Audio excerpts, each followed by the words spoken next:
Bonjour Fabrice, je suis ravie de vous retrouver aujourd'hui. Comment allez-vous aujourd'hui? Alors, bonjour Fanny, je vais très bien. Je suis très content de l'accompagnement que j'ai eu avec Anaya. Parce que voilà, là aujourd'hui, je suis certifié formateur. J'ai passé mon audit Scalupi avec succès et j'ai mon NDA, donc je suis prêt à dispenser ma formation aux soignants. C'est super, ça fait déjà une belle concrétisation. Alors, racontez-nous, qu'est-ce que vous faites dans la vie? Au départ, en me disant, j'ai envie de me lancer dans la formation. Pourquoi? Comment? Parce que vous avez vraiment une formation atypique qui parle beaucoup.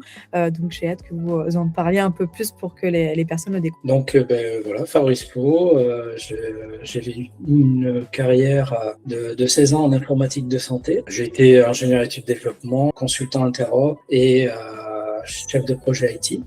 Je me suis rendu compte au fur et à mesure, je suis passé de gros éditeurs vers un groupe de clinique et après un cabinet de radiologie. Et plus je me rapprochais des soignants, plus je me rendais compte d'une chose, c'est qu'ils sont de plus en plus soumis à des incivilités, voire même des agressions, et que ça peut créer des biais cognitifs, même pour eux, qui ont une vocation d'aider les autres. Et du coup, réfléchissant, en me basant sur mes connaissances, parce que je suis ancien réserviste de la gendarmerie et j'ai enseigné près de 20 ans les arts martiaux dans deux clubs différents. Et je me suis toujours formé en mindset, en communication. Du coup, je me suis dit, les soignants, ils sont très forts sur une chose, c'est qu'ils sont capables, de Nice à Dunkerque, d'appliquer le même protocole pour prendre en charge une jambe cassée, une hémorragie. Ils savent exactement quel matériel prendre, à quel moment l'utiliser et quoi dire aux patients. Et je me suis dit, mais il faut créer un protocole de la même façon pour les aider à désamorcer des situations d'agressivité en partant du cadre légal, en travaillant à la gestion de ses émotions et en travaillant après la communication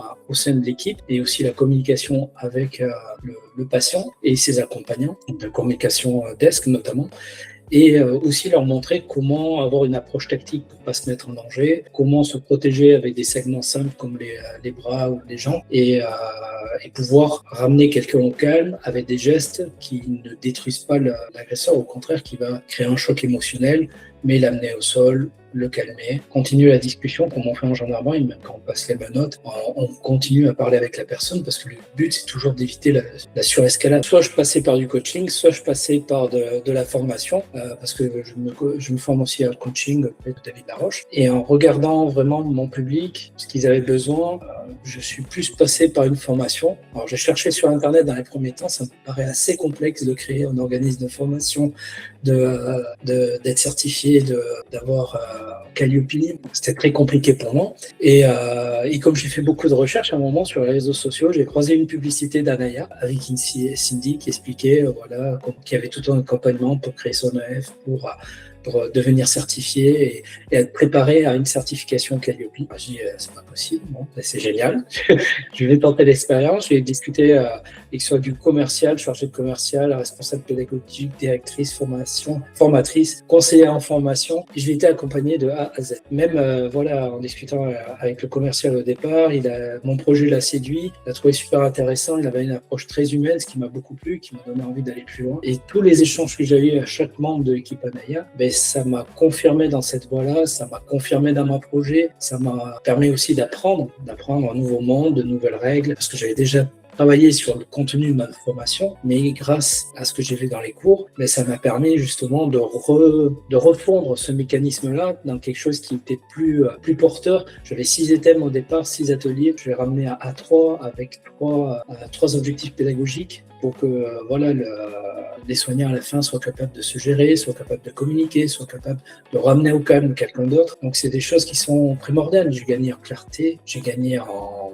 lisibilité et surtout je ne me suis pas senti seul parce qu'il y a plein de questions qui fulminaient dans ma tête et à chaque fois, même en dehors des horaires où je pouvais contacter les personnes, mais j'ai toujours pu envoyer un mail, des fois appeler, laisser un message, parce qu'il y a des moments, on est un peu en panique, soit sur des échanges avec la DRED, soit sur des éléments pour la certification. Et Et justement, c'est la bienveillance de l'équipe qui permet de restabiliser l'émotion, de dire mais oui, mais vous l'avez vu dans tel module et tout. Ah oui, c'est vrai, c'est bon, je peux faire le document, je vous rappelle, il est là et tout. Voilà, tout ça, ça m'a beaucoup aidé à pouvoir avancer. Et vraiment, ce qui fait la différence pour moi, c'est ce rapport humain. Première discussion que j'ai eue avec le commercial, j'ai dit je vais rechercher un partenaire. Et à l'heure actuelle, c'est bien ce que j'ai et j'ai bien l'intention de continuer à utiliser la plateforme pour ça. Super, je suis heureuse de l'entendre. Vous avez répondu à plein de questions en même temps, donc c'est génial. Vous avez parlé de votre problématique, vous avez parlé justement des options, pourquoi vous avez choisi Anaya. Et c'est sûr que nous, ce qu'on souhaite, c'est vraiment l'accompagnement. On pousse pour ça et surtout au niveau de l'humain et prouver que même à distance, on peut amener de l'humain avec nos apprenants, donc c'est super. Et justement, pendant l'accompagnement, est-ce que vous avez quelque chose qui a fait la différence envers votre formation, avec l'accompagnement, ou vous avez dit, oh, je sais pas, je suis arrivée à la grille d'audit et hop, j'ai eu un déclic d'un coup. Voilà, je sais pas s'il y a quelque chose qui vous a fait pop d'un coup à un moment donné. Mais justement, en préparant la grille d'audit, j'ai regardé divers éléments et c'est aussi ce qui m'a...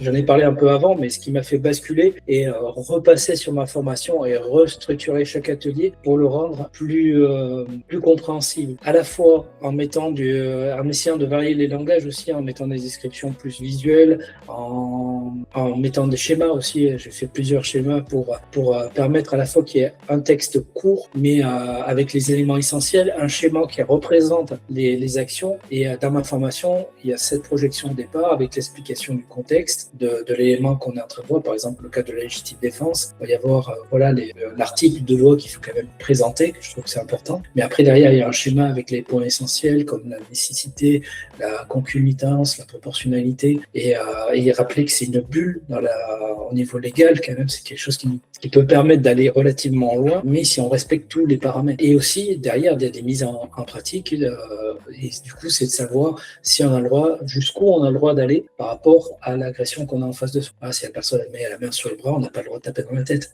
Il faut juste faire un dégagement et se libérer.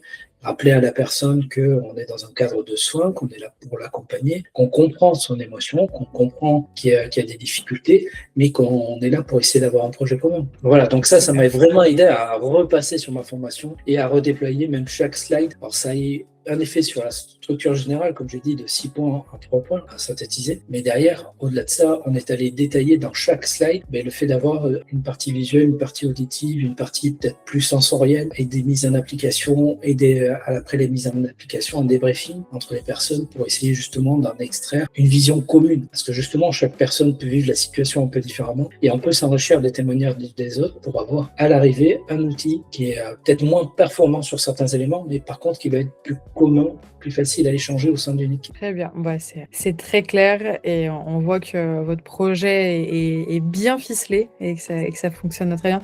J'ai hâte que vous nous dites justement comment ça s'est passé sur le terrain. C'est quand même le but d'avoir le retour, parce que justement, là, à l'heure d'aujourd'hui, où en est votre projet? Que vous avez déjà commencé à démarcher, commencé à former, voilà. Qu'est-ce que vous faites à l'heure d'aujourd'hui? Alors, aujourd'hui, là, je viens d'avoir la certification, moi, le NDA, non, même pas la certification, dernier, là, en fin de semaine dernière.